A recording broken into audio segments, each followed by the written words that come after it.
Saudi আরবের বিপক্ষে 10 মিনিটে ব্রেক থ্রু স্পেনের। শুরুর একাদশে এসে বাজিমাত করলেন লামিন ইয়ামাল। ওয়াইয়ারজাবালের ক্রস থেকে দারুণ ফিনিশিংয়ে বল জালে পাঠান স্প্যানিশ ফুটবলের নতুন রাজপুত্র। গত ম্যাচে স্পেন গোলশূন্য ড্র করে কেপ ভার্দের সঙ্গে, সেই ম্যাচের হতাশা ঝাড়ল এবার সৌদি আরবের বিপক্ষে। 21 মিনিটেই ব্যবধান দ্বিগুণ তাদের। এবার গোল করলেন মিকেল ওয়াইয়ারজাবাল। 3 মিনিট পর সৌদি আরবকে আবারও হতাশ করল লা রোজারা। দানি ওলমোর হেড থেকে গোলমুখে থাকা ওয়াইয়ারজাবাল সহজেই বল পাঠালেন জালে। বিরতির আগে 3-0 গোলে এগিয়ে থাকে স্পেন। প্রথমার্ধে 72% বল দখলের পাশাপাশি 11টি শট নেয় স্পেন। এর মধ্যে 5টি শটই ছিল অন টার্গেট।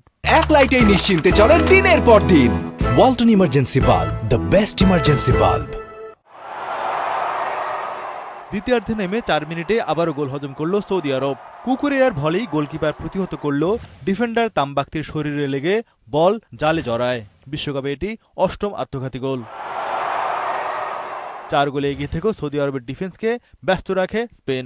53 মিনিটে ফেরান তরেস ও পেদ্রো পোরোর শট প্রতিহত করেন সৌদি গোলকিপার আল ওয়াইস। ম্যাচের ইনজুরির সময় ফেরান তোরেস বল জালে পাঠায়, তবে অফসাইডে বাতিল হয় সেই গোল। শেষ পর্যন্ত 4-0 গোলে হারল সৌদি আরব।